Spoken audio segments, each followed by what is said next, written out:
bienvenue sur Télé Antilles, mesdames, messieurs, très heureux de vous retrouver dans cette émission Les Invités de Mike, entièrement réalisée par Peggy Ladéon, que nous saluons par la même occasion, notre directrice des programmes Daniel Borilla, Jean-François Saint-Louis, pour la mise en image. Que vous soyez sur Free, le canal 932, Orange, le canal 398, sur Bouygues, nous sommes sur le canal 407, une émission que vous regardez donc sur l'Hexagone, sur la Martinique, la Guadeloupe, la Guyane, la Réunion, l'île de Mayotte, sur le canal 38, donc des réseaux du groupe Orange, et puis on est également regardé sur l'île de Beauté en Corse. Les invités de Mike, mesdames, messieurs, en cette rentrée 2025 avec un invité qui vient régulièrement nous saluer, nous voir ici dans ce studio.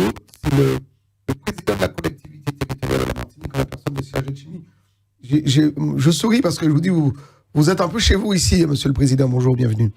Bonjour et merci pour cette invitation.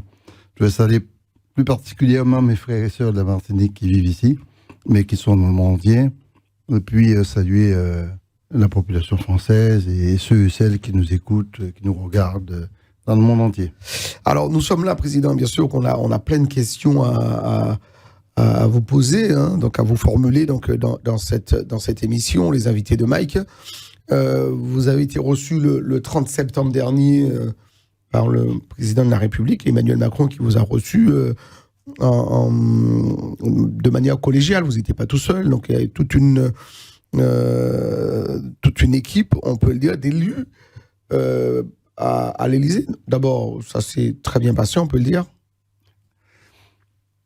Oui, bon, je pense que c'est un peu plus compliqué que ça. Et l'issue nous a permis de franchir une étape.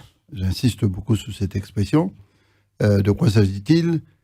Ça fait la 3e rencontre que les présidents et présidentes de collectivités des pays d'outre-mer et se réunissent avec le président de la République pour débattre et discuter des relations entre la France hexagonale et nous-mêmes. D'accord. Ça, c'est essentiel. Le mal-développement est d'une présence certaine. Je parle de mal-développement structurel dans différentes régions. La précarité gagne du terrain. Le narcotrafic commence à s'installer. Donc la sécurité gagne du terrain. L'insécurité gagne du terrain. Ouais. Et nous avons, dans certains pays, une chute démographique qui exprime bien un malaise incroyable. Et puis nous avons aussi une série de crises de relations avec l'État, notamment sur tout ce qui concerne le développement interne, ce qu'on appelle ça le développement endogène. C'est récurrent, y compris avec l'Europe, même s'il y a des contributions qui sont extrêmement fortes. Nous avons quand même des débats très sérieux sur la question de la croissance, du développement, de la création de richesses, etc. Et puis la dernière chose, nous sortons d'un système quand même qui est incroyablement grave, c'est-à-dire colonisation et esclavage, où les traces sont toujours présentes.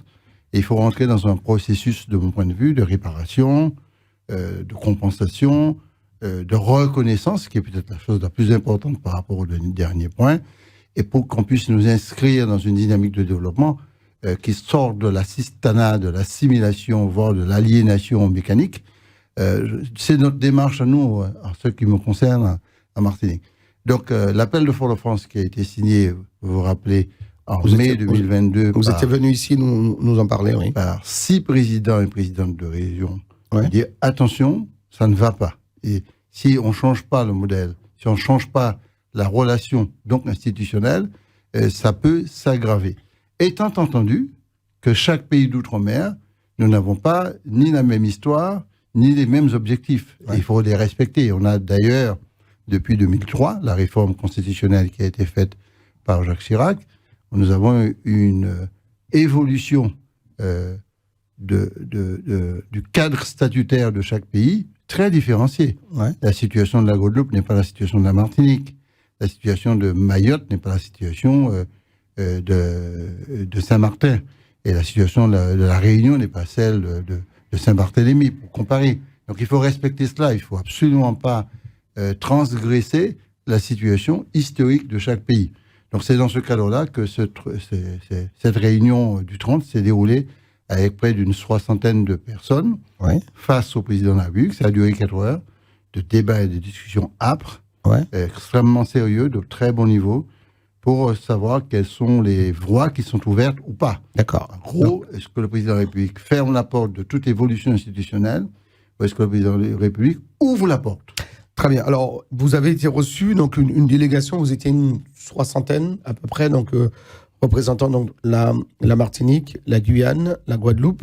Le président vous a reçu à l'Élysée et il a acté donc, cette ouverture donc, de négociations pour des évolutions institutionnelles, statutaires donc, en Outre-mer. On parle bien en Outre-mer, mais on reste sur les départements Martinique, Guyane, Guadeloupe. Oui, mais je manquerai de respect aux autres collectivités pour ne pas les citer, si vous permettez, parce qu'il n'y a pas que Martinique, Guadeloupe, Guyane. Il y avait bien sûr la Martinique, la Guadeloupe, la Guyane, mais aussi Saint-Martin qui était présent. Vous avez Saint-Barthélemy. Nous avions aussi la Polynésie qui était représentée. Et nous avons aussi la Réunion qui n'était pas représentée par la présidente, et personnellement n'était pas là, Huguette Bello. Mais il y avait des représentants de la Réunion. Et puis, bien sûr, nous avons des représentants aussi de l'association des maires de chaque pays, avec une présence extrêmement forte. D'accord. Donc, c'est plusieurs pays, c'est environ 7 ou 8 pays qui ont été reçus pour un débat ouvert sur les possibilités d'évolution. D'accord. On va rappeler aussi que lors de cette réunion, de cette rencontre, de ces échanges, il n'y avait pas la Nouvelle-Calédonie.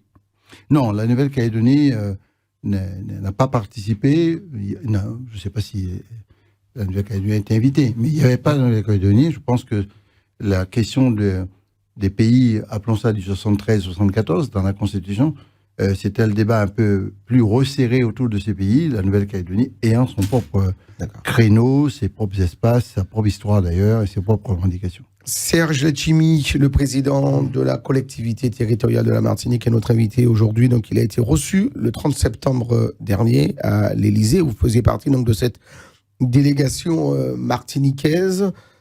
Président, qu'est-ce qui a retenu votre attention et que vous propose le président Emmanuel Macron? Alors, permettez-moi aussi, pour ne pas faire de gaffe, d'indiquer que tous les parlementaires, n'étaient pas tous présents, mais tous les parlementaires étaient invités des différents pays, c'est-à-dire sénateurs et députés. Et puis, ce qui concerne la Martinique, nos parlementaires, les 4 étaient présents, ainsi que les 2 sénateurs étaient présents. Et nous nous sommes déplacés en préparant à le président de l'association des maires. Et le président de l'association des maires, représenté par Fred Michel Thiraud. Et nous nous sommes déplacés avec une préparation antérieure de la réunion, parce que ce que nous avons mis comme principe de base en Martinique, c'est le consensus. Rechercher le consensus, ne pas s'approprier. On parle d'une seule voix. On parle d'une seule voix. Qui représente cette délégation? C'est pas une affaire de chimie, c'est pas une affaire Nilor, c'est pas une affaire Nadeau, c'est pas une affaire Concon, de Vélé, et Frédéric Buval ou Giovanni William. C'est une affaire martiniquaise. Et nous avons insisté pour qu'on ait des réunions préparatoires de ce qu'on allait dire. Vous avez travaillé ces réunions, vous avez préparé cette rencontre avant en Martinique? Oui. Ici, à Paris, d'ailleurs dans une salle qui a été réservée à l'Assemblée nationale. Et nous avons aussi concerté avec les présidents des collectivités territoriales aussi, pour savoir comment aborder la chose, avec Gabriel Serville, avec le président Losbar. Enfin, vos homologues, d'accord. Mais pour la Martinique, nous avons décidé de parler d'une seule voix. Pour moi, c'est historique. Parce que qui était le représentant de la délégation martiniquaise? La délégation martiniquaise était composée des parlementaires que je viens de citer. Oui, mais qui représentait, qui parlait quand vous disiez tout le monde pouvait intervenir? Non, oui, tout le monde pouvait intervenir. Mais les Martiniquais, les parlementaires, ainsi que le président de l'association des maires, ont décidé que nous parlons d'une seule voix. Ils m'ont demandé de m'exprimer au nom de la Martinique seul. Bon, c'est ce que j'ai fait. Oui. Et donc, le discours a été prononcé par moi. Et bien sûr, j'ai prononcé un discours très fidèle à ce que nous avons convenu. Parce que vous savez que quand vous avez des parlementaires, vous avez bien sûr des convictions différentes. Vous avez des personnalités différentes. Et c'est légitime. Vous avez une trajectoire politique et une histoire différente. Il y a des indépendantistes, vous avez aussi des gens qui sont plutôt dans dans une phase de gauche classique, traditionnelle. Vous avez aussi des gens de droite et qui n'ont pas la même conception, mais il faut respecter tout ça. Si nous voulons... Justement, comme vous dites, Président, est-ce que quand on a des élus avec des orientations extrêmement diverses et différentes, comme vous dites, est-ce qu'on arrive à trouver, justement, vous parlez de consensus, est-ce qu'on arrive à trouver et à parler d'une seule voix et mettre en avant le pays Martinique dans ces échanges, dans ces réunions? C'est exactement ce que nous avons réussi. Ce n'est pas ce que Serge Letchimy a réussi, ce que nous avons réussi. Et j'ai très marqué et très touché d'ailleurs, très honoré que mes collègues, quoi, puisqu'ils sont pour certains maires ou autres, vous êtes tous des élus. Oui, ils ont accepté que ce soit une seule voix qui s'exprime au nom de tous, alors qu'on a des différences. On a mis nos différences de côté, intérêt supérieur du pays, de la Martinique. On a mis notre dogmatisme un peu de côté, y compris moi-même. Vous savez, je suis un autonomiste fervent, autonomiste classique, etc. Donc j'ai dû mettre de côté un peu à la fois mon ego, quoi, et rentrer dans une humilité nécessaire pour qu'on puisse trouver le consensus et parler d'une seule voix face au président de la République. Parce que vous savez que je ne suis pas un macroniste, mais je respecte le président. Il a une responsabilité majeure au niveau de la nation, et je le respecte. Donc parler d'une seule voix et montrer l'unité, c'est déjà franchir un pas très important, et celui qui est en face de vous, qui voit qu'il y a une unité qui s'exprime, et à travers une seule voix, peut changer. J'ai l'impression que ça a joué énormément de voir que la Martinique est arrivée groupée. Il n'y a pas de discordance du tout sur quoi que ce soit. Ça ne veut pas dire que nous n'avons pas de différences. On a de sérieuses différences, mais on a réussi à aller. Ce qui, à mon avis, a joué très fort dans la décision du président, ce que vous avez cité tout à l'heure, de dire clairement, oui, nous faisons un agenda. Et parce qu'on a déjà eu 4 congrès, hein, et le futur congrès que nous avons le 8 et le 9 en Martinique, le congrès, c'est quoi? Vous avez posé la question. Oui. C'est la rencontre des élus, la réunion des élus de la Martinique, les 34 maires, les élus de l'Assemblée, tous les élus de l'Assemblée, tous bords confondus, les élus du Conseil exécutif, tous les partis, oui. Et M. Salibert est président de l'Assemblée, moi je suis président du Conseil exécutif. Bon. Et à ce titre-là, toutes ces personnes, c'est environ 80 personnes, se réunissent pour trancher sur le destin et l'avenir du pays. En même temps, vous avez des élus de la Oui, mais s'ils sont maires et en même temps président de la CTM, ils ont deux voix. Bon, ils peuvent voter en tant que maire et en tant que membre de l'Assemblée. Très bien. Donc, l'Assemblée, on l'a dit, donc le Congrès en Martinique, il se réunit tous les combien de temps ce Congrès? C'est sur demande le Congrès est réuni à l'initiative soit du président de l'Assemblée, généralement c'est lui, c'est le patron du Congrès, c'est le président de l'Assemblée. Moi, je suis président du Conseil exécutif, ou sous suggestion du président du Conseil exécutif, et au président de l'Assemblée qui accepte ou pas de réunir le Congrès. Donc, l'avantage qu'on a, c'est qu'on a plus d'un département et une région. Donc, ton point de décision, elle est bien cadrée. Bon, ça peut être un peu compliqué quand on a un département de côté, avec un président ou une présidente, et puis une région de l'autre. Surtout si c'est pas la même brosse, c'est tout à fait juste. Ça a déjà été le cas en Martinique. Alors, dans ce congrès, vous allez débattre de ces propositions qui sont emmenées donc, par le président de la République. Quelles sont ces propositions? Alors, vous avez bien parlé de propositions. Oui. Oui. Que propose justement, que vous a proposé le président de la République lors de cette réunion? Non, ce que nous avons fait, c'est porter devant le président de la République une revendication éminemment politique. J'insiste là-dessus. Ouais. C'est-à-dire aller vers une réforme de la Constitution pour permettre à la Martinique d'avoir des transformations institutionnelles et statutaires suffisamment puissantes pour sortir de l'ornière économique et sociale dans laquelle nous sommes. Nous pensons qu'il n'y a pas que la réflexion institutionnelle, il y a le développement, mais pour que le développement local soit en adéquation par rapport à l'ampleur des besoins, il nous faut absolument installer en Martinique des pouvoirs réels, des pouvoirs normatifs permettant d'influencer, d'aller beaucoup plus vite, d'avoir un pouvoir fiscal, une compétence dans tel domaine qu'on n'a pas aujourd'hui, et surtout d'associer compétences et pouvoir. D'accord, donc plus de compétences territoriales, donc plus d'autonomie. Vous l'avez toujours défendu. Non, je l'ai toujours défendu. Ouais. Mais quand on dit plus de compétences, on se trompe. Ouais. Je voudrais insister sur ce point-là. Parce qu'en fait, la décentralisation, c'est pas moi qui le dis, c'est Emmanuel Macron lui-même qui le dit. Il a dit à Château-Gontier en 2023. Il a clairement indiqué que... en 2022. Et il a clairement indiqué que lorsqu'on donne des compétences, on a le sentiment. Il a dit après ses airs, et un petit peu, si je peux me permettre, après plusieurs coups de boutoir que j'ai portés à l'Assemblée nationale sur ce point-là. Quand on vous donne une compétence, vous avez l'impression que vous avez un pouvoir, pas une pièce pouvoir qu'il faut vous revenir. Tu as la compétence d'exécution. On prend un exemple très précis.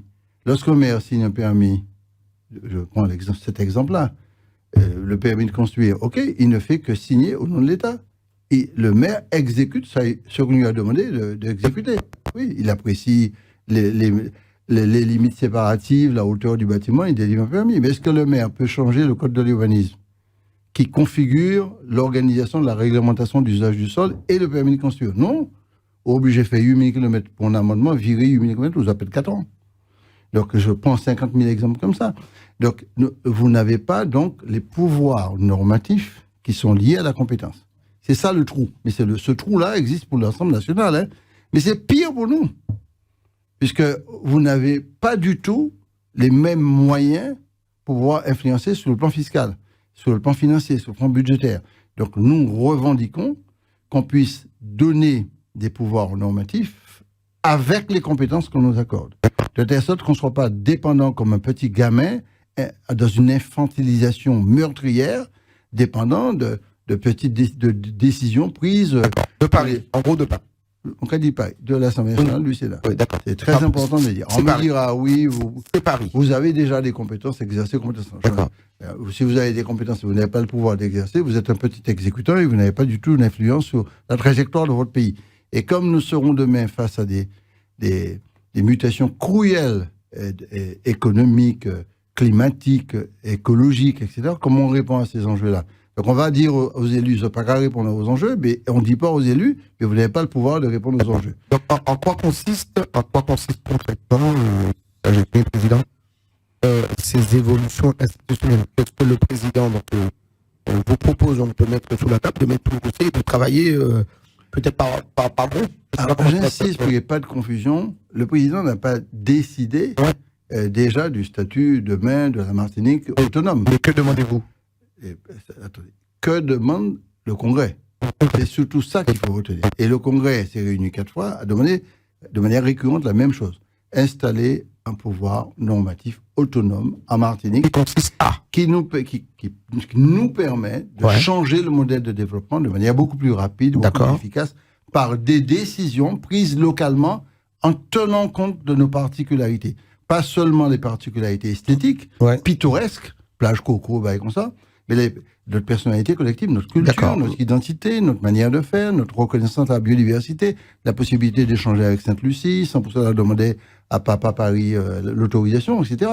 C'est ça qu'on veut. On veut absolument qu'un niveau d'autonomie soit installé par le biais du pouvoir normatif autonome. Mais nous disons aussi, c'est peut-être ce qui nous différencie, par exemple, d'autres qui demandent d'aller dans le 74, nous disons aussi, attention, vous ne touchez pas à l'égalité des droits. L'égalité des droits, mais vous n'utilisez pas l'égalité des droits pour nous dire de rester dans un assimilationnisme stupide, quoi. Ouais. Donc, ça, c'est un débat et que nous avons toujours eu le même débat et la même demande. Maintenant, il faut attendre le 8 ou le 9 pour savoir si les élus de la Martinique, M. Macron aussi a bien compris... C'est le rassemblement donc, du Congrès. Du Congrès décide, à ce moment-là, ça s'appelle des résolutions. Il y aura plusieurs résolutions transmises au niveau du président de la République et du gouvernement, et le président Macron, à ce moment-là, qui a déjà ouvert la porte sur la possibilité, ce qu'il vient de faire là, bien, il mettra en œuvre. Et comment il peut en mettre en œuvre? C'est rédiger une loi constitutionnelle qui sera présentée au Congrès de Versailles dans le cadre d'une réforme de la Constitution. Qu'on comprenne bien, il va y avoir donc un congrès à Martinique, vous l'avez dit, donc le 8 et 9 octobre prochain, il va y avoir un congrès donc à Martinique, un congrès à Saint-Martin, un congrès donc... non, j'ai jamais dit ça. En Guyane, mais qui... Je n'ai pas de décider pour les autres. Non, mais...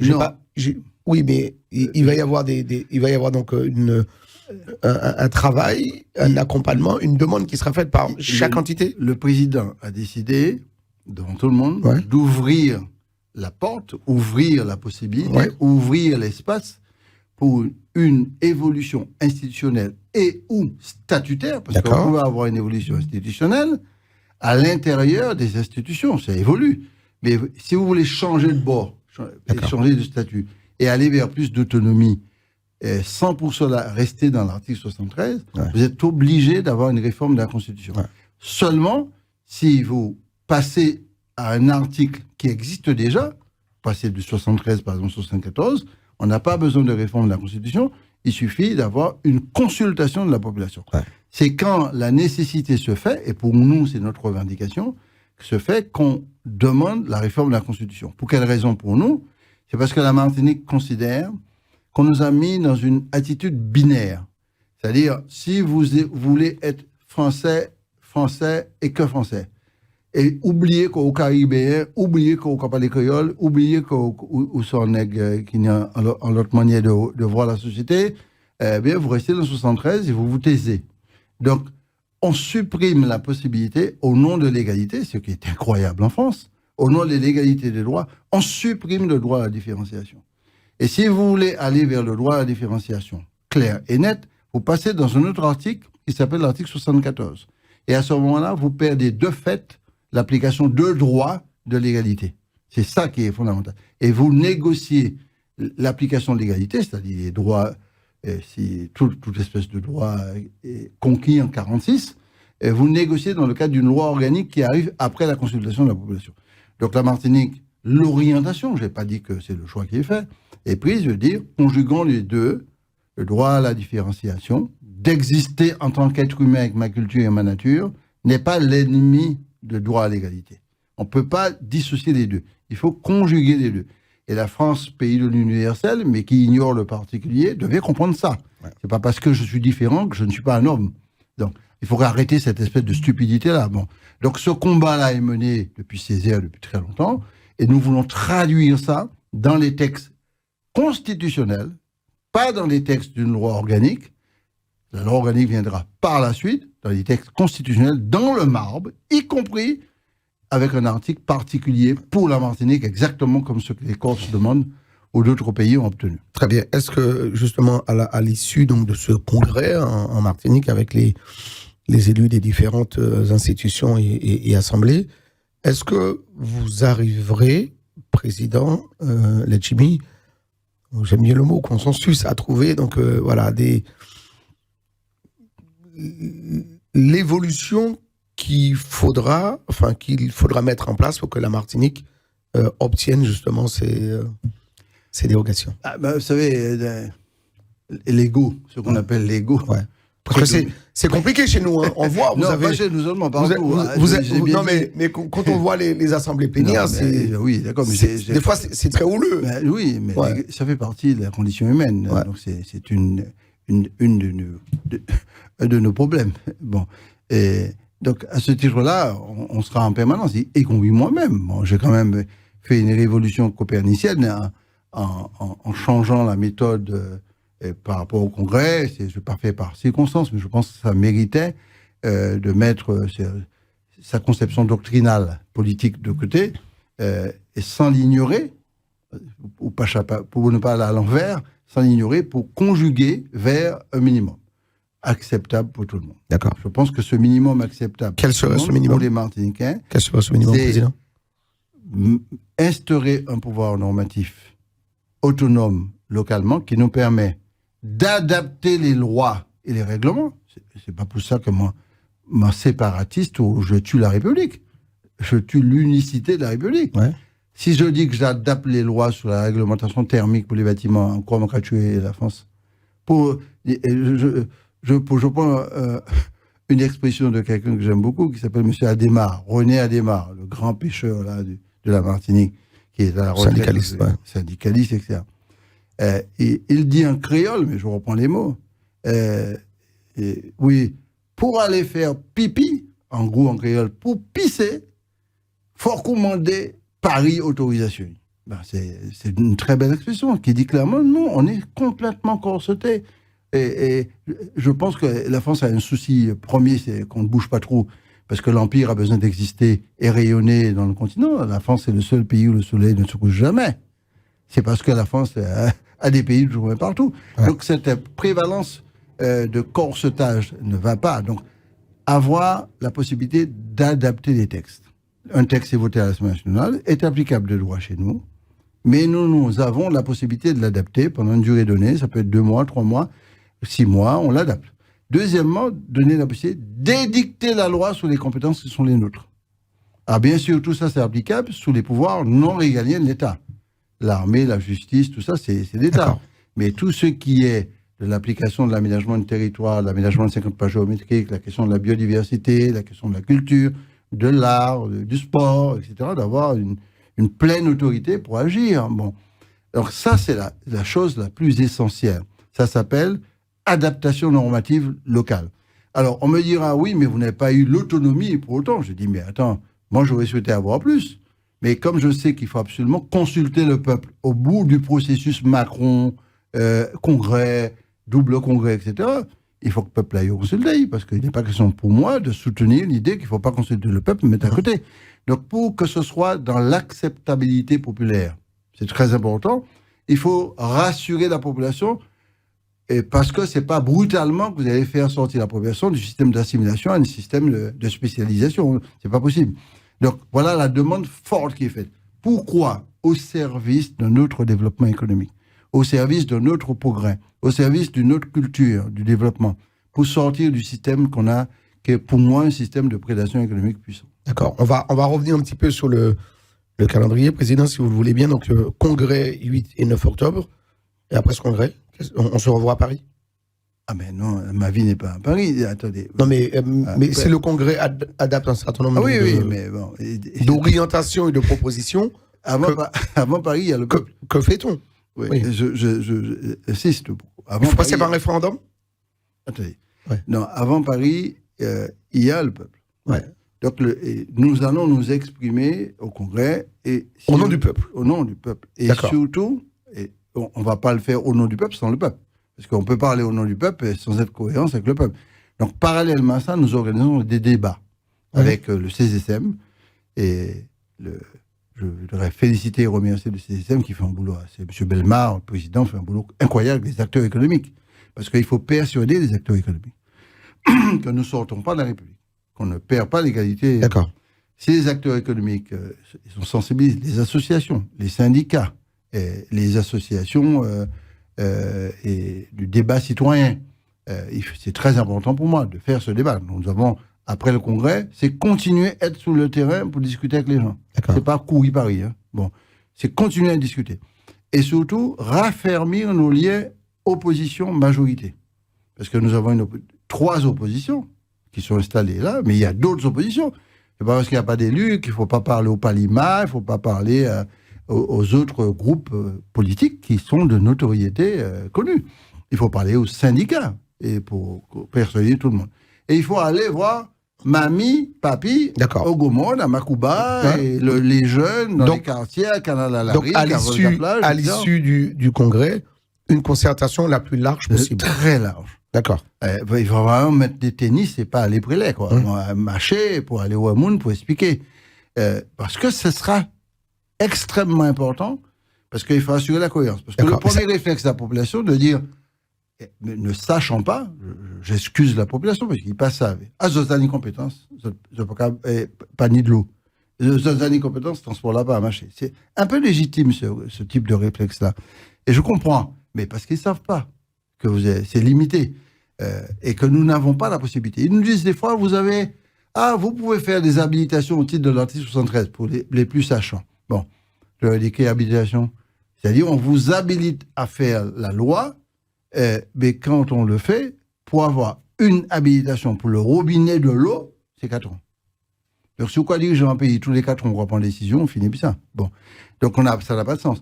Donc, c'est le peuple. Et ensuite, donc le Congrès, il y aura les résolutions, et ça continue. Nous aurons besoin aussi d'expertise très pointue sur le plan fiscal, parce qu'une autonomie sans moyens financiers et budgétaires, est foutue. Ouais. Bon, c'est clair. Donc, quel est le pouvoir fiscal que nous avons pour avoir plus d'autonomie fiscale? C'est pour ça qu'on a mis pouvoir normatif autonome. J'ai mis volontairement autonome. Nous avons mis volontairement autonome parce qu'on va aller beaucoup plus loin. Ça veut dire que dans ces évolutions institutionnelles que vous travaillez, donc il va y avoir le volet financier. Il va falloir le volet financier, le volet fiscal. Donc il va falloir que la France compense. Ah non, mais attendez, vous pouvez pas. Ouais. Non, mais je vous pose la question. Mais la question est essentielle. Ouais. Moi, je suis vraiment. Je ne suis pas un partisan de l'indépendance. Je suis un partisan de l'autonomie. Mais on ne peut pas demander émanciper comme moi et puis toujours le même tendu qu'à demander. Ça n'a pas de sens. Donc il faut absolument qu'au droit. C'est pour ça que je ne vais pas lâcher la question de l'égalité. Et compte tenu des droits instituants et institutionnels liés à l'égalité, la France a une obligation budgétaire et de solidarité et d'égalité. Elle ne peut pas sortir dans ça. Donc je n'enferme pas la France dans ce système. Je dis à la France, attention, respectez votre engagement. Donc la question budgétaire ne se pose pas différemment que la question budgétaire qui se pose aujourd'hui. Il y a des insuffisances budgétaires, nos droits. Bon. Donc il y aura une négociation sur la question budgétaire pour les contributions de la France. Moi, je n'emploie pas le terme compensation. Je dis simplement que le budget doit être au niveau des besoins. Ce qui n'est pas le cas à Martinique, mais n'est pas le cas non plus à Paris ou dans le Limousin. Bon. Et puis, deuxièmement, c'est un autre sujet, c'est la fiscalité. Le pouvoir fiscal, qui est indépendant de la question budgétaire, c'est-à-dire la capacité de donner à la Martinique d'avoir une autonomie fiscale plus large, c'est-à-dire décider sur place et des orientations en termes de fiscalité, de baisse ou d'institution ou d'augmentation localement, ce qui n'est pas le cas aujourd'hui. Ce qui se fait déjà. Côté qui a fait déjà. Quand le maire prend la décision d'augmenter, par exemple, l'impôt sur le foncier, par exemple, c'est pas la France qui dit on l'augmente. Mike, je ne veux pas vous taquiner, mais bon, vous avez oublié complètement qu'on n'a plus aucun pouvoir fiscal, parce que tout ça, ça a été effacé. Ça a été remplacé par des dotations sur la TVA. On n'a pas la même augmentation à Fort-de-France, ou alors au François, ou alors à Paris. C'est pas encore ni président de collectivité, parce qu'on nous a enlevé ça. Non, c'est pas nous. Mais pourtant, il y a des disparités entre les disparités, et vous avez une compensation. Quand vous avez une fiscalité, en plus une autonomie sur l'usage de la fiscalité, c'est une bonne chose. Mais quand vous n'avez plus de fiscalité et vous n'avez plus d'autonomie, et qu'une fiscalité locale a été substituée par une dotation, la dotation dépend du budget. Ou pas de l'argent, pas Borly. Aujourd'hui, il y a 44 milliards d'économies à faire, mais il tire comme l'argent là nous. Il prévoit d'enlever sur la LODEOM, la loi sur le développement économique, 800 millions d'euros. C'est une dotation. Vous avez des dotations comme ça sur la TVA, sur les fonds de compensation, etc. Il n'y a plus d'autonomie fiscale. Mais cette réalité ne concerne pas que la Martinique.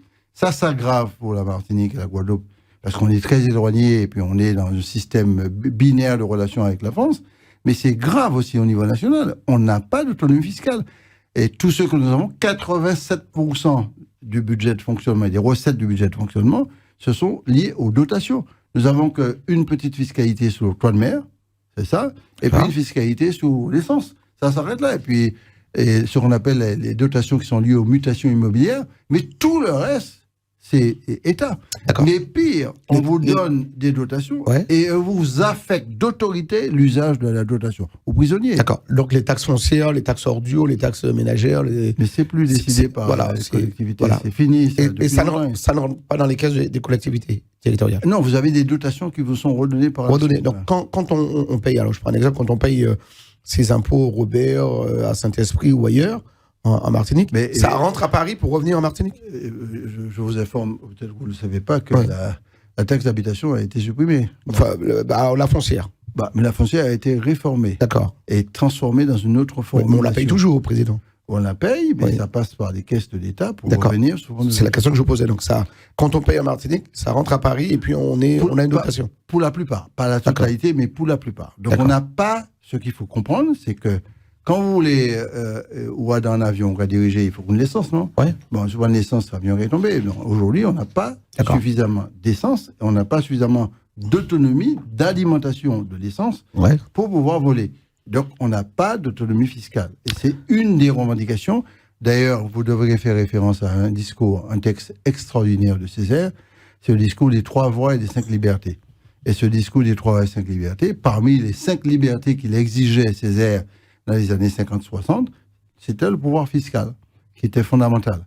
Bien sûr, une des libertés qu'il mettait en avant très sérieusement, c'était la liberté culturelle, la capacité d'exister en tant que peuple. Très bien. Alors, on va revenir, Président, si vous le voulez bien, sur cette rencontre avec le président Macron. Donc, on a dit congrès, consultation la plus large possible. Et après? Alors, bien comprendre, merci pour le cheminement très intelligent qui a été fait, bien comprendre ce qui s'est passé ce fameux 30 septembre. J'ai pas dit, et personne ne dit, que le président Macron a décidé que la Martinique soit autonome. Hein. D'accord. Alors, ce qu'il faut dire aussi, Président, pardonnez-moi de vous le dire, il faut, là aussi, pour nos téléspectateurs qui nous regardent, autonomie ne veut pas dire indépendance. Mais bien sûr. D'accord. Bien sûr, évidemment. Et autonomie ne veut pas non plus dire sortir de la République. D'accord. Bon.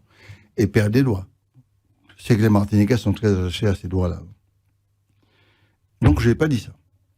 Je dis simplement qu'il y a, sur les 7 à 8 pays d'outre-mer, nous avons plusieurs qui revendiquent l'autonomie. D'accord. Vous parlez pas de département ni de région, vous parlez de pays aujourd'hui.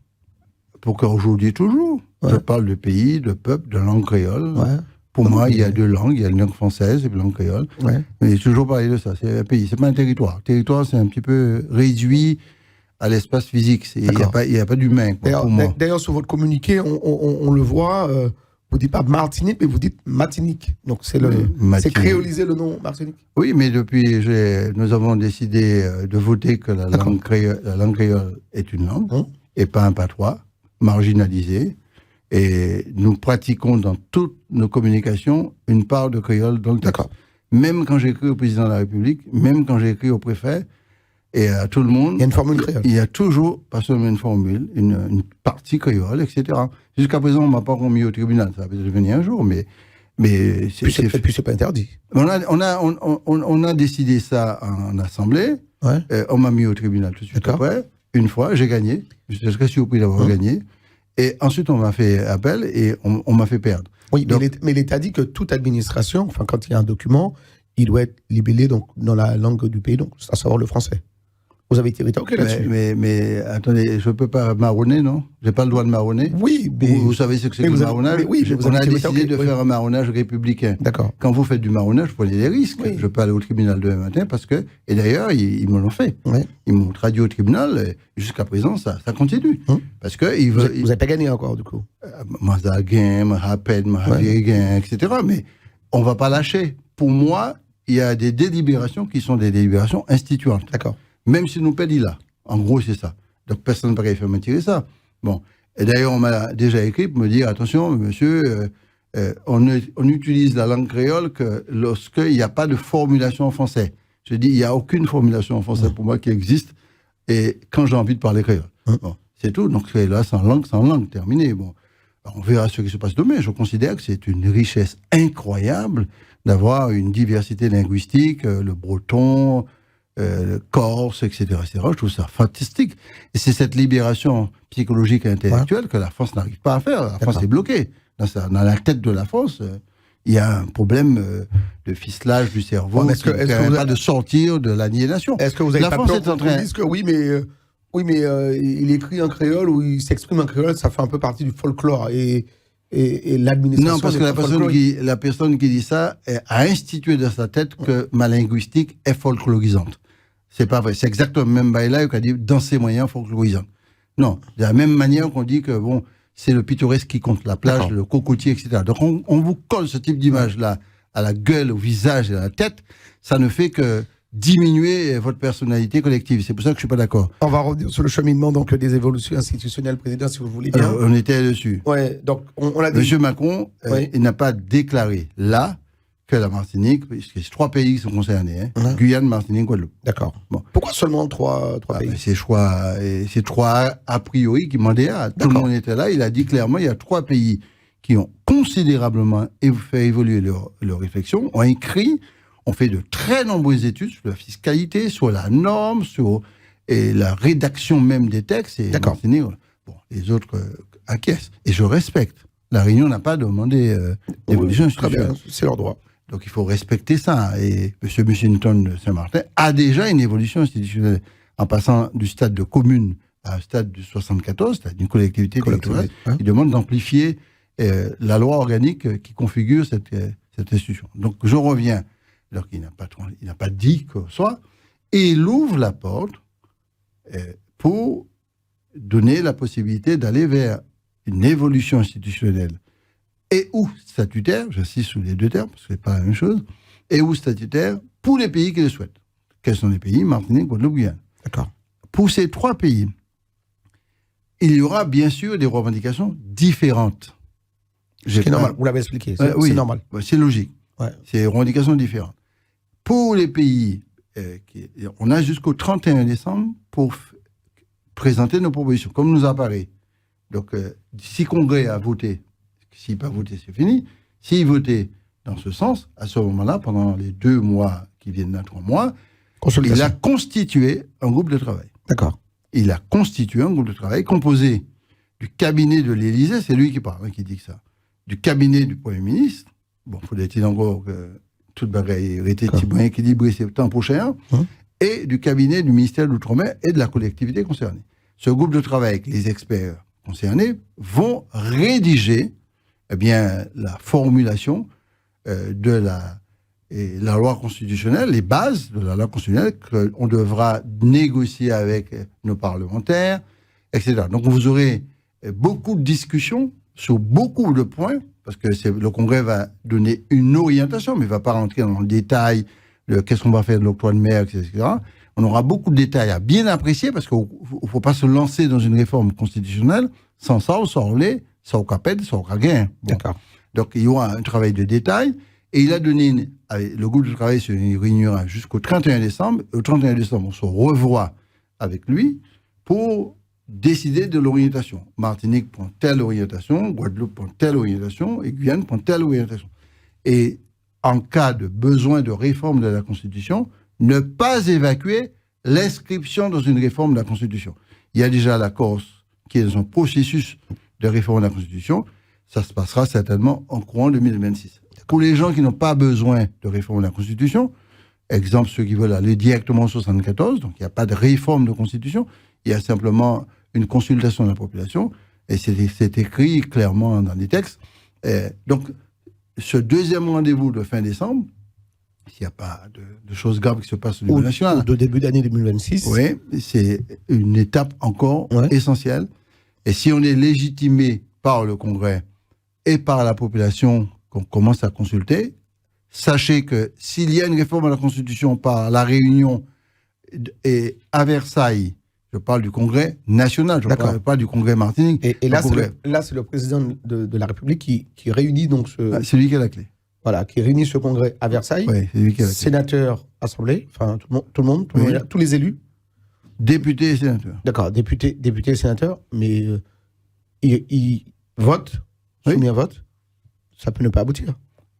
Bien sûr. Vous savez, on est dans une démocratie, il n'y a pas de dictature, donc ça peut ne pas aboutir, mais ça peut aboutir aussi. Ouais. À supposer que ça n'aboutisse pas. Bon, tout le blâme en barrière, c'est la rue qui va faire ses revendications, le peuple va réagir, je ne sais pas comment, mais si ça passe, je crois en la démocratie, et on a un travail à faire, persuader le peuple martiniquais, expliquer au peuple martiniquais, avoir son adhésion, respecter ceux qui sont totalement contre, mais si ça passe, à ce moment-là, c'est un vote très important, parce que c'est un vote au 3/5e. Mais en même temps, président, la Martinique peut être d'accord, tout le monde peut être d'accord, le président il est d'accord, il ouvre la porte d'ailleurs, il ouvre la porte à des négociations, à une ouverture de textes. Oui, alors je vous laisse travailler dans votre coin, vous avez 2 mois, 3 mois, vous rendez les copies, on se voit, congrès de Versailles, et paf, boum, le congrès ne valide pas. On a travaillé pour rien? On ne travaille jamais pour rien. Je pense qu'il faut rester humble, il faut accepter l'échec. Oui, ce sera un échec de la procédure, mais ça peut être l'échec aussi parce que le peuple dit non à terme. Parce que le peuple peut dire non à terme. Vous pouvez faire tout ce que vous voulez, congrès de Versailles, congrès de Martinique, toute bagaille, et puis à la fin, on consulte la population parce que c'est une obligation. Je ne veux pas qu'il y ait d'ambiguïté là-dessus. je suis un grand partisan de consultation du peuple. D'accord. D'abord le congrès et après consultation, c'est ce que vous avez dit. D'abord, le congrès de la Martinique qui bat feu vert liste, et le congrès est souverain. Vous comprenez? C'est pas moi. Et je ne préside pas le congrès. Le congrès est présidé par M. Salibert. D'accord. Ou Jean-Claude Duverger. C'est les deux présidents. Si M. Salibert ne peut pas, c'est Jean-Claude Duverger qui préside. C'est eux qui sont souverains. Et donc, je suis soumets moi-même au congrès. Le congrès peut me dire, M. Chimia... Vous votez au congrès, président? Non, je n'ai pas le droit de voter. D'accord. Je ne sais pas. C'est une petite question. Je ne vote pas à l'Assemblée, c'est interdit, je ne peux pas voter. Mais au Congrès, il me semble que c'est possible, oui. D'accord. Donc j'ai une voix.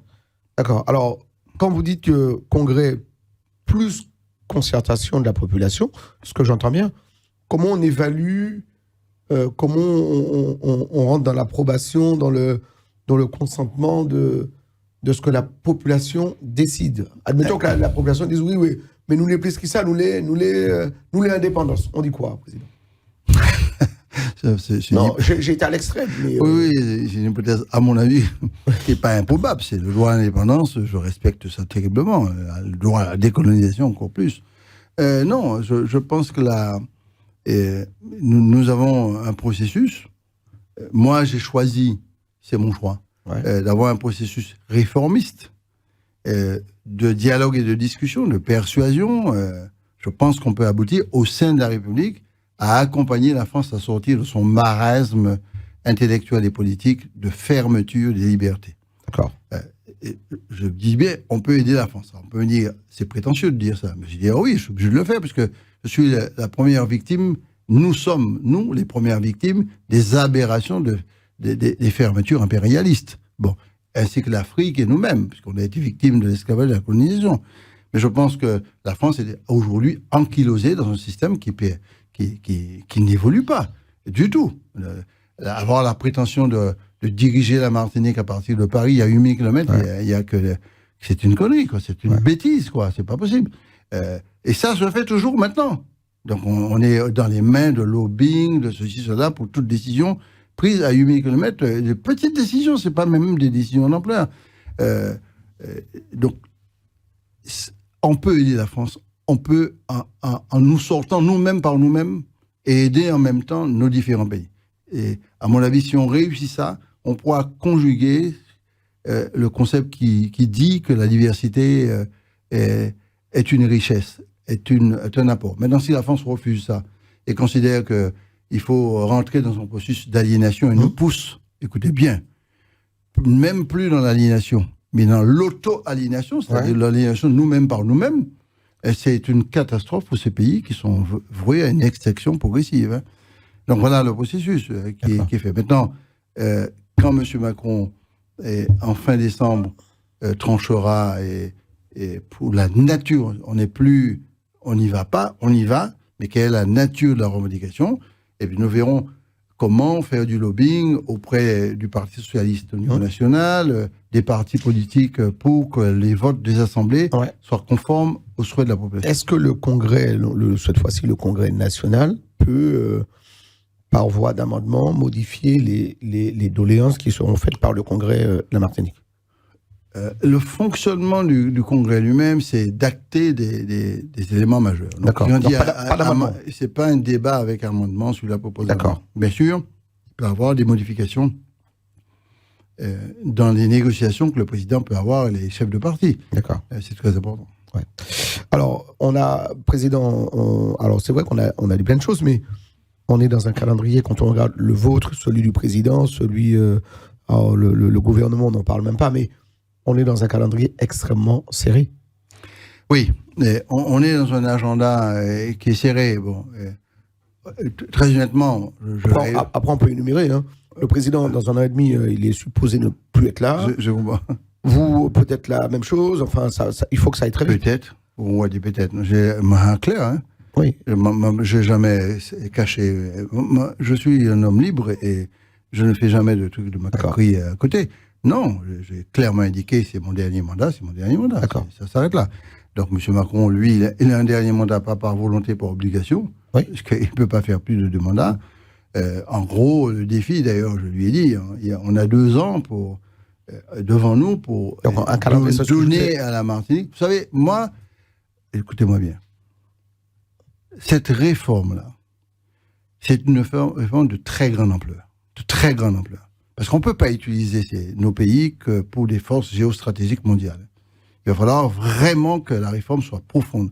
Moi, j'assimile très honnêtement ces textes qui vont venir comme de très grands textes qui vont bouleverser à la fois le positionnement de la France dans le monde. Ça va, à mon avis, renforcer tout en renforçant ces différents pays. Je vous donne un exemple. Vous savez qu'à la Polynésie, en surface, c'est l'équivalent de l'Europe. Il y a beaucoup de Français et de nos concitoyens français qui ne savent pas ça du tout. La Polynésie, en surface, c'est l'équivalent de l'Europe. Mais quand on parle à la Polynésie, c'est pas la France, c'est l'Europe qui parle à la Polynésie. La Polynésie, c'est quelque chose d'époustouflant. Et pourquoi c'est époustouflant? Parce que les richesses halieutiques et les richesses océaniques, les richesses écologiques, c'est la puissance de demain. Donc, la Polynésie en soi, je prends l'exemple de la Polynésie, mais je peux prendre l'exemple de la Caraïbe. La Polynésie en soi est une puissance. Et à ce titre-là, la France doit traiter la Polynésie comme la France doit traiter la Martinique et la Guadeloupe, avec respect. D'ailleurs, elle le traite différemment, parce qu'on n'a pas la même institution. Il faut qu'il y ait respect, pas de subsidiarité stupide, pas d'imbécilité, infantilisation, pas de posture de domination, pas de suprématie d'attitude de couleur de peau. Ça n'a pas de sens, avec respect. C'est ça qu'il faut absolument obtenir. C'est pour ça que j'assimile ce texte-là qui pourrait passer au Congrès comme des actes aussi majeur que l'acte de Christiane Taubira qui fait reconnaître l'esclavage comme un crime contre l'humanité, comme l'acte de Badinter qui abolit la peine de mort. La décentralisation de fer, c'est des moments de révolution. Et ce sont des moments qui sont dignes de ce que la France a pu apporter en 89 et en 48 en matière de dynamique de reconnaissance de l'universel. Autrement, la France perd sa place. Hein. Vous considérez que ces évolutions donc, institutionnelles que prône le président de la République avec les différentes assemblées constituantes, voilà, ça doit marquer l'histoire de la France vis-à-vis de ces départements. Non, marquer, non, c'est pas le bon mot. Ou pays d'outre-mer, comme vous le dites. Enfin, oui, mais ça doit instituer une nouvelle philosophie. Il faut insuffler cette... Non, ça doit instituer une nouvelle philosophie de la relation et de la connaissance. Ça doit instituer. Et c'est ce qu'on n'arrive pas à faire. Je trouve qu'il y a un appauvrissement de la vision humaine et intellectuelle de la France vis-à-vis du monde et vis-à-vis de ces pays dits d'outre-mer. Et si ça continue comme ça, c'est une extinction de ces relations et c'est les rues qui vont s'exprimer pour prendre le pouvoir. D'accord. Président, en tout cas, alors tiens, puisqu'on parle de rue, un petit mot sur la politique en Martinique. Il y a un an, la Martinique a été fortement secouée donc, par une crise, on peut le dire, sociale presque sans précédent. Comment vit aujourd'hui le pays? Comment vont les choses? Comment vont les prix dans les grandes surfaces? Est-ce qu'on a considéré que voilà, il y a eu un combat, le peuple a demandé à ce qu'il y ait certaines choses, qu'il y ait une évolution également donc, sur la baisse des prix liés à la consommation des produits, notamment de première nécessité. Est-ce que les choses vont mieux en Martinique? Vous savez, l'an dernier, on a vécu un moment terrible, extrêmement violent. Nous avons... Je n'ai jamais contesté le motif de la mobilisation. Donc, il n'y a pas de débat. Bon. Et on a 2000 personnes qui sont sans activité. On a près de 200 entreprises boulées. Et aujourd'hui, on compte les dégâts. Bon. Je connais beaucoup d'entreprises. Je viens de recevoir un courrier d'un jeune qui fait de la téléphonie. Ça m'a beaucoup touché, je le connais très bien. Son premier mot, Monsieur le Président de la collectivité, au secours. Et le premier mot, c'est pas je vous prie au secours. Bon.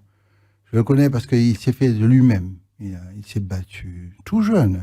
D'abord à Saint-Ville. Je ne vais pas citer son nom pour ne pas faire d'impair. Et d'abord à Saint-Ville, ensuite à la Jambette. Et ça prospère.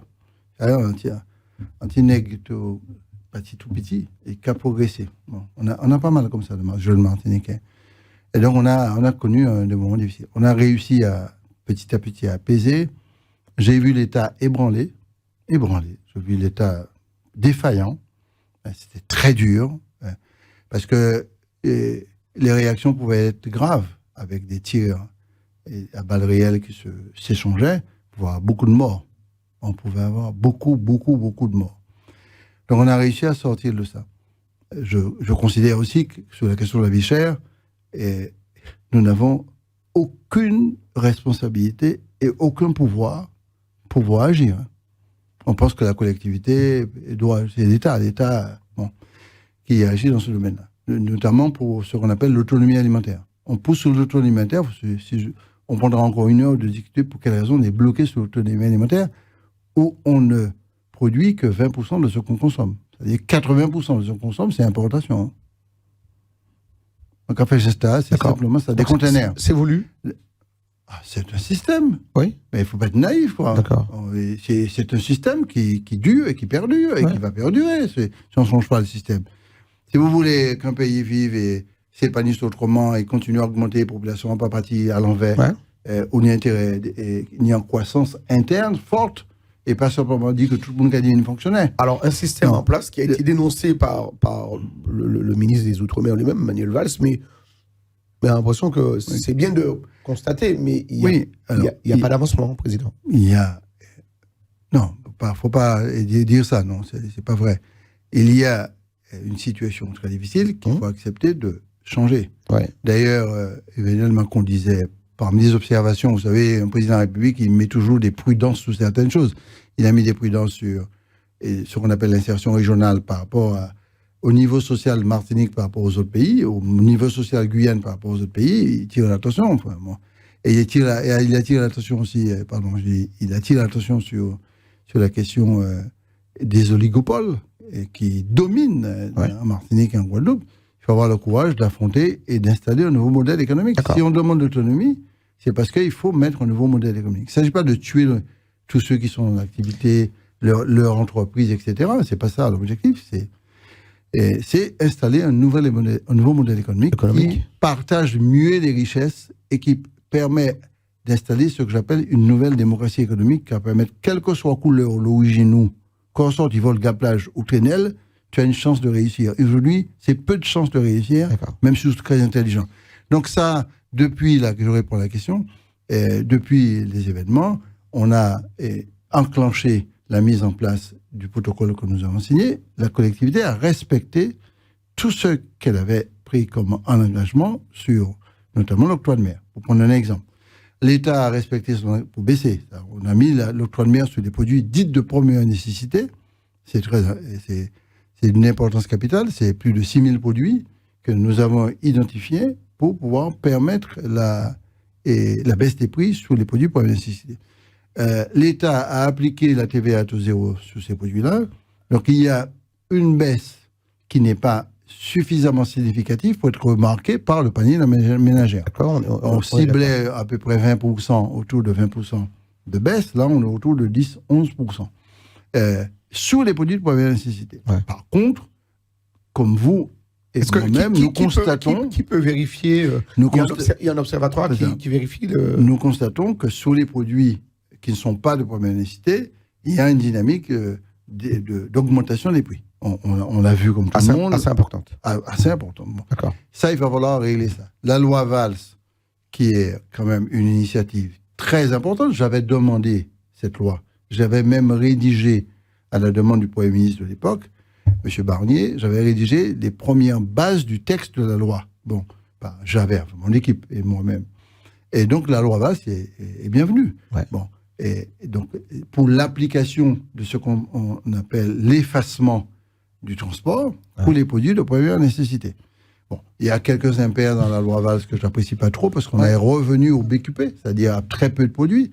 Et donc, nous avons actuellement une évolution du schéma. Si la loi Valls est votée, ça devrait apporter une contribution en matière de contrôle, ça répond à votre question, par l'Observatoire amplifié et réorganisé et implanté pays par pays. Parce que vous savez, il y a un observatoire en Martinique, Guyane et Guadeloupe et qui n'a pas trop de pouvoir, qui ne fait que des constats. Donc, on est dans un débat très technique pour contrôler, mais le seul reproche que je fais à la loi Valls, mais le ministre d'État explique que la partie développement local viendra après. bon, on a un petit désaccord là-dessus. Je pense que le développement local devrait se faire tout de suite, concomitamment à la maîtrise des prix. D'accord. Alors, à part ça... Mais comment développer tout de suite comment? Parce que vous devez absolument prendre toutes les mesures fiscales et financières, et foncières, et humaines, et technologiques pour faire que la production locale n'ait pas qu'une place de 20%, mais 40%, 50%. Mais pour augmenter et aller vers 30, 40, 50%, ce n'est pas les petits moyens qui vont vous permettre de bouleverser l'économie locale. La place et le rôle prédateur de l'importation massive est terrible. Vous ne pouvez pas bouger, vous êtes encorseté dans ce système. Donc il faut modifier ça radicalement pour le développement local. Ça passe par l'accès au foncier pour les agriculteurs, les jeunes agriculteurs. Ça passe par des circuits d'approvisionnement qui soient différents, notamment pour tout ce qui est semences, etc. Ça passe par des réseaux de distribution tant à l'exportation locale, en utilisant au mieux les lois qui nous permettent, et notamment Egalim, pour pouvoir vendre localement. Ça passe par une maîtrise de coûts. Et ça passe par des moyens financiers beaucoup plus importants. Vous savez, je l'ai déjà dit ici, que 90% à peu près du POSEI, qui est le financement le plus puissant de l'agriculture, est consacré à la banane et au rhum. Et ça ne vous choque pas? Ça choque on en a parlé, mais les choses ne progressent pas. Non, mais, en attendant que ça progresse, on peut être choqué. Il faut d'abord être choqué pour que ça progresse. En même temps, Président, alors, est-ce que la question que je vous pose, donc, est-ce qu'aujourd'hui, la France, très clairement, elle a encore les moyens donc, de gérer ses colonies, alors j'allais dire ses colonies, mais bon, ces pays. C'est un lapsus révélateur.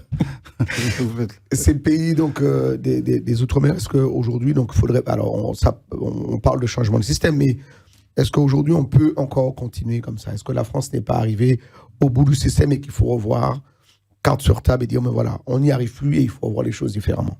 Mais c'est exactement ce que je dis à Emmanuel Macron le fameux 30. L'expression que j'utilise, c'est une expression très créole, nous bout. Tu as compris? Hein? Oui. Et ça veut dire que quand en Martinique, Guadeloupe, nous bout, ça veut dire on a la colère des gens en disant ça et on est attristé et on est ému. C'est-à-dire on ne peut pas aller plus loin. Et donc, si la France comprend ça, je pense que de deux côtés... Oui, mais j'ai l'impression qu'on est des deux côtés. Parce que je le dis. Là, on comprend très clairement que la France, si elle ne donne pas plus, c'est qu'elle ne peut plus donner. Ce n'est pas seulement le don, la sémantique est particulière, est très importante. Les mots sont importants. Vous êtes toujours dans le don de la France. Moi, je ne suis pas là pour quémander les dons de la France. Je suis là pour demander à la France de libérer les énergies locales qui pourraient se substituer à ce que vous appelez « banou ». Bon, donne-nous. Je ne suis pas un mendiant, moi. Donc, j'ai une république où les grands principes de l'égalité sont appliqués depuis 1946. La France respecte la Constitution, faisons son boulot. Mais je pense effectivement qu'on est arrivé au bout d'une histoire. Et d'un système. Pas mettez des dés, d'une histoire et d'un système. Et qu'il faut rénover cette histoire et ce système vers d'autres formulations de la prise en compte de notre propre humanité. Je considère qu'une société véhicule ce qu'on appelle une histoire, un combat, qui peut être social, politique ou économique, donc une culture. Et pour instaurer une nouvelle culture de développement, il faut sortir de l'esprit de la culture de l'habitation, de la colonisation. Il faut sortir de l'esprit, je n'ai pas dit qu'il y a toujours la colonisation, mais il faut sortir de cet état d'esprit-là. Et quand vous discutez avec beaucoup de ministres, il y en a qui sont très pointus et qui sentent tout de suite et qui sont dans une humilité, mais bon, c'est quand même quelque chose qui est loin, des confettis. L'expression le confetti est utilisée. Je voudrais, alors ce sera peut-être ma dernière question, Président Serge Letchimy. Est-ce que, je voudrais votre sentiment là-dessus, sur ce fait, est-ce que quand on a entendu le discours de Manuel Valls qui dénonce, vous parliez d'oligopole tout à l'heure, qui est en place sur le pays Martinique, pour reprendre vos termes, est-ce que quand on entend les mots, le discours du ministre d'État, Manuel Valls, et quand on voit derrière que le président de la République décore justement ces personnes en situation d'oligopole, c'est pas une manière de dire vous pouvez dire ce que vous voulez, mais ça m'a envie de faire mon café. Ouais, moi je j'ai pas fait de commentaire sur sentiment. J'ai pas fait de commentaire le fait de décorer quelqu'un ou pas. Ça c'est la responsabilité. La plus haute d'État. distinction. Oui, mais on m'a proposé de me décorer à plusieurs reprises. J'ai toujours refusé de décorer parce que je considère que on n'est pas là pour chercher des titres sur le plan national. Non, je pense honnêtement qu'il faut parce que ça pourrait donner le sentiment qu'on ramène le débat politique sur une personne, une couleur de peau, une histoire, etc. Je ne veux pas ça. Parce que personnellement, on sait que je suis né dans une case à nègres, en case d'esclaves, puisqu'on habitait dans une habitation roumaine qui est habitation Courville. Donc on est né là. Bon. Et je sais ce que c'est. Bon. Et je sais aussi ce que j'ai vécu en tant qu'Indien, où j'ai été humilié, insulté, injurié, comme coulis manger chien, etc., etc. Donc le racisme, m'en pense ça. Du tout. M'en pas les temps de parler de ça. Je veux supplanter tout ça. Je pense qu'honnêtement... Alors là, sans parler de racisme, là, oui, c'est l'image qui est renvoyée, Président. L'image qui est renvoyée. Je comprends. C'est là-dessus que je vous demande votre sentiment. Non, mais c'est parce que lorsqu'on n'a pas... C'était pas le moment, Président. Mais oui, mais je le sais. Ouais. Je le sais. Mais lorsqu'on n'a pas conscience de l'ampleur et de la gravité du système, on peut faire n'importe quoi. Hein. Bon, je le dis. Ouais. Traduisons-les. On peut faire n'importe quoi. Je pense qu'il faut faire attention. Aujourd'hui, nous avons un système qui est d'une puissance incroyable. Je le répète, qui est d'une puissance terrible et qui peut, à mon avis, orienter et organiser les flux budgétaires et financiers, juridiques ou réglementaires. Là, il est. Et là, il est, c'est là où le robinet coule à flot dans un sens et pas dans l'autre. Bon, donc le schéma est extrêmement clair. Pour moi, il faut s'attaquer au modèle. Et il faut suffisamment de tact et de respect pour ne pas en faire une affaire de couleur de peau ou d'origine, et qu'il faut absolument installer une nouvelle démocratie économique.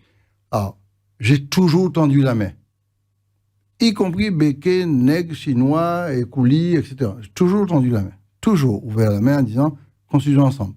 D'autres peuvent prendre d'autres chemins, beaucoup plus révolutionnaires, etc. Je ne le souhaite pas parce que ça va être très grave. Bon.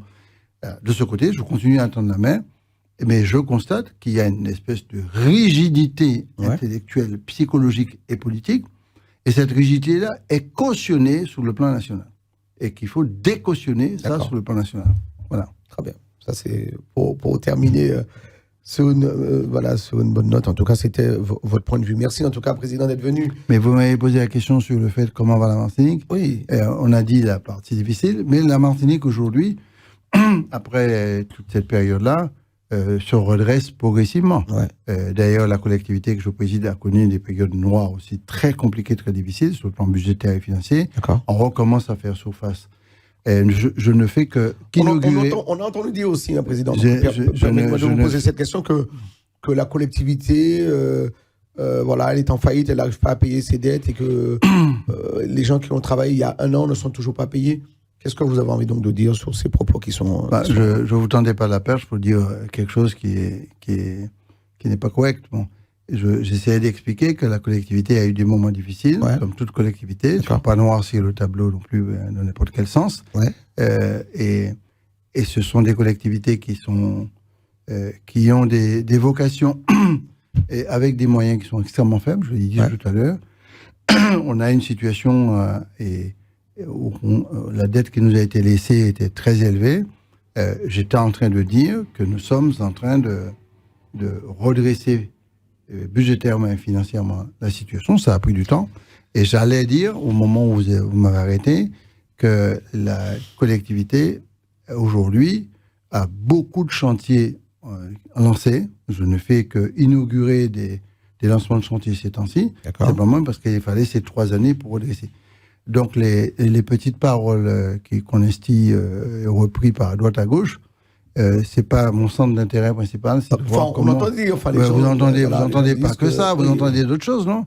Ou qu'attendre que ça, ou qu'attendre d'autres bagailles. Et que, bien, on va l'accompagnement économique. On va lancer. Mais l'accompagnement économique vient de vous, Président. Mais l'accompagnement économique, si vous voulez, mais non, ne dites pas ça, c'est un mensonge. Oui. Mais c'est un mensonge. Vous répétez des mensonges, il ne faut pas faire ça. À quelle entreprise qui travaille qui n'a pas été payée? C'est faux. Non, on ne dit pas qu'ils n'ont pas été payés, on dit que le délai de paiement est très long. Mais le délai de paiement est très long, y compris en France. Pourquoi pas aller garder dans la Picardie, si longue, si pas longue. Donc, il y a bien sûr, je vous l'ai dit, des contraintes qui font que le délai peut être très long. Nous nous battons tous pour que les délais soient moins élevés. Mais dire que les gens ne sont pas payés, ça me fâche. D'accord. Mais je vous le dis clairement, ça me fâche. Mais donc, on fait président, tout. Il y a une loi économique qui dit, bon voilà, quand on travaille pour une collectivité telle qu'elle soit, l'État, on a 30 jours pour être payé. Aujourd'hui, ce n'est pas le cas, ni en France, ni ailleurs. On commence pas à dire que ni en France, ni ailleurs. Ouais. Donc, c'est pour tout le monde. Oui. Arrêtez de cibler en disant les gens ne sont pas payés, c'est pas vrai. C'est un faux débat, c'est une fausse accusation. Et à mon avis, c'est pas très honnête de faire ce type de déclaration-là. Bien sûr, j'étais en train de dire que nous sommes en train de stabiliser et budgétairement et financièrement pour retrouver un rythme, non pas seulement pour continuer à payer régulièrement ce qu'on doit payer. Je n'ai pas entendu dire que les salariés ne sont pas payés. Je n'ai pas entendu dire qu'il y a des associations non payées. Et il y avait des retards de paiement à ces conséquences. C'est en train d'être stabilisé. D'accord. Et deuxième chose, on est passé du stade, parce que si en collectivité là que pour faire débit de la régie et financer l'association, ça n'a pas de sens. Donc il faut investir dans le pays. Donc nous sommes en train de lancer des programmes de travaux. On va inaugurer le carrefour Montgovulsin d'ici 2 semaines. D'accord. 30 millions d'euros de travaux. Désenclavement de prêcheurs à la rivière des Pères, on a un chantier extraordinaire.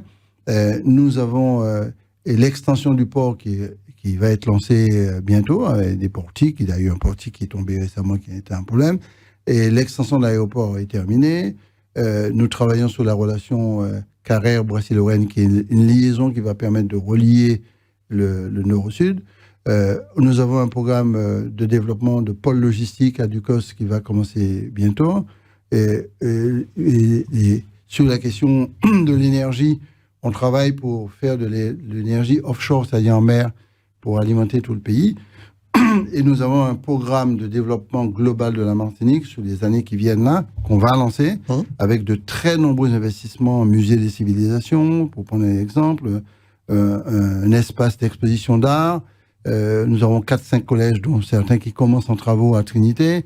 On n'est pas en train de dormir. Un nouveau port Robert, pour permettre le cabotage avec la Caraïbe, un aéroport à Basse-Pointe, et des études avancent très très très bien, un collège au Mont-Rouge, un collège au Carbet. Je vous donne quelques exemples de ceux qui est enclenché comme processus. Alors, les processus, quand on parle de processus, alors je ne dis pas qu'il n'y avait pas de chantier ni d'action, donc en haut. Mais vous êtes dans une relation TikTok. Non, mais... Mais oui, dans le PDI.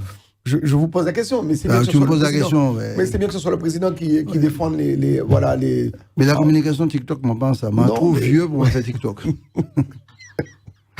La joie va faire TikTok. Alors, ceci dit, on utilise les réseaux des fois à bon escient. Mais chinois, TikTok. TikTok, c'est chinois, c'est même pas. Voilà.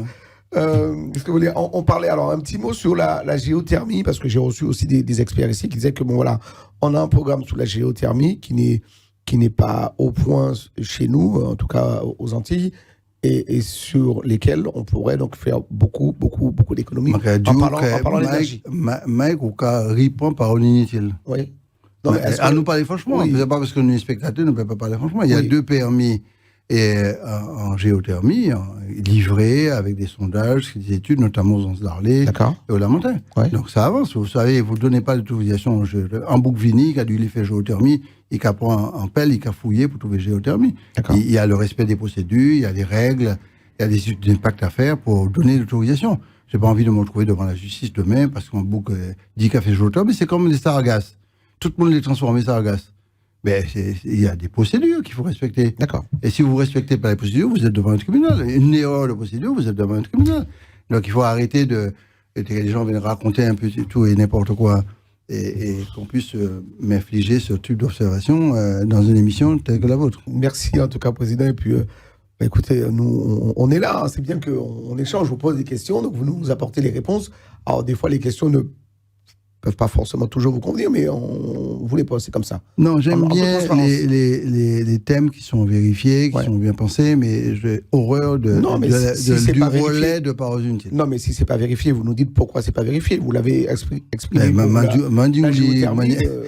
camarade m'a dit, vous comment qu'à poser, ouais. Mais c'est un peu débridé de conclure comme ça. Mais il vaut mieux parler franchement que de faire hypocrite. Mais c'est très agréable d'échanger avec vous parce que vous dites d'ailleurs très franchement, très concrètement ce que vous pensez, les programmes que vous menez, vous et vos équipes. Et c'est bien de le faire. Merci à vous, Président. Merci beaucoup. Vous reviendrez donc nous voir quand vous le souhaitez, Président. Donc, d'abord, nous parler donc de cet avancement, donc de ces échanges que vous avez eus donc avec la présidence de la République, les différents chantiers. Mais quand vous passerez, vous nous direz comment ont été les congrès, la concertation. Je précise que la rencontre avec le président, c'est pas le nirvana, c'est pas le moment du siècle. Hein. C'est la rencontre avec le peuple qui sera le plus important. D'accord. Mais ce sera ma dernière question. Est-ce que, Président, vous n'avez pas peur que ça n'accouche de rien, d'une souris ou de... Parce que, comme je vous l'ai dit, on a un calendrier très serré et puis rien ne dit que demain ça fonctionnera ou que ce sera validé. Est-ce que quand vous prenez un avion, vous êtes sûr d'atterrir? Mais c'est le moyen de transport le plus sûr. Non, mais peu importe, vous comprenez. Oui. Bon. Est-ce que vous pensez que demain matin, on a la prétention de dire que quand on va descendre l'escalier tout à l'heure, là, on ne sera pas malade, on n'aura aucun problème? Donc l'incertitude fait partie du cycle de la vie. Ça crée l'espérance et ça configure la mentalité. Ouais. C'est très important. Donc à ce titre-là, nous avons un devoir, une obligation. Quand on fait de la politique, on n'est pas là pour compter les billes. Ouais. On est là pour construire une vision pour son pays. On peut avoir une mauvaise vision, non partagée par... Mais au moins on a le courage. Autrement, on n'aurait pas eu des grands hommes qui ont dessiné des avenirs comme Martin Luther King, ou Gandhi, etc. Il faut des grandes questions qui me dépassent. Je ne suis pas à ce niveau-là. Hein. Mais au moins, si je peux laisser la trace d'avoir eu envie de raffermir des idées nobles, que la Martinique est une langue, que la Martinique est un pays, que les Martiniquais constituent un peuple, une communauté de destin, avec une personnalité collective, que je suis français, je suis dans l'espace européen, mais je suis avant tout un nègre coulis, caribéen et martiniquais. D'accord. Bon. C'est ça que je laisse comme trace, ça me suffit. Maintenant, il faut traduire ça au nom de Césaire, au nom des émancipateurs, dans des logiques juridiques et statutaires que la Constitution nous permet, ne pas nous permet. La Constitution française, aujourd'hui, fermée et bloquée. C'est d'ailleurs pour ça que certains demandent une 6e République. Donc, s'il faut ouvrir l'espace dans la Constitution pour que l'égalité ne soit pas l'ennemi du droit à la différence et que la diversité ait une dimension culturelle suffisamment forte pour s'imposer à l'unité de la République et pas une République une et indivisible qui ignore les différences, eh bien, j'aurais gagné ma bataille. C'est pas le nombre de bâtiments, j'en ai fait suffisamment en Martinique, d'ouvrages, de ports, de fonds de mer. C'est pas ça qui va compter. Ce qui va compter, c'est la trace qu'on aura laissée pour que ce peuple soit peuple. D'accord. C'est une manière de nous dire que, comme en médecine, la politique est une science, mais elle n'est pas toujours juste. C'est pas si la politique est une science. La politique est avant tout humanité. Ouais. C'est-à-dire le respect de l'un et de l'autre et la construction des consciences collectives. C'est ça la politique. C'est pas... Autrement, tu es un administrateur des routes et des ponts. D'accord. Alors, si vous voulez être un administrateur des ponts et des routes, à travers dans l'institution qui a fait route et puis pont. Pas fait politique. D'accord. Mais la politique, c'est ce qui, quand même, aide à prévoir donc, la vie des citoyens, des citoyennes donc, dans les 10, 20, 30, 40, 50 prochaines années. Faire de la politique sans responsabilité, faire de la politique en étant enfant, faire de la politique en pensant que la mère patrie existe toujours, ça n'a pas de sens. Pour moi, non. Il faut restituer la possibilité d'une reconnaissance collective locale. Tu te rends compte qu'on est devenu étranger à nous-mêmes? C'est quand même bien. Nous pas consommer, nous étrangers à nous-mêmes, nous pas exister. On n'existe pas. On existe en tant que consommateur, comme objet de consommation. Ça s'arrête là. Si c'est ça la politique, mon panier à faire là. Je préfère redevenir humaniste. Je gagnais mieux ma vie d'ailleurs. Ouais. Merci à vous, Président Serge Letchimy, le président de la collectivité territoriale. Mesdames, Messieurs, qui était notre invité dans cette émission. Les invités de Mike, que vous soyez sur Free, Orange, Bouygues, que vous soyez en Martinique, en Guadeloupe, en Guyane, sur Mayotte, La Réunion, sur l'île de Beauté en Corse. On est regardé sur le canal 38 du réseau Orange. Merci à vous, merci à Peggy l'Adéon de nous avoir réalisé cette émission. Merci à Daniel Borilla, notre directrice des programmes, Jean-François Saint-Louis pour la mise en image. Et vous le savez ici, on n'a qu'une devise à Télé Antilles, c'est de rester toujours plus près de vous. Merci, Président. Merci.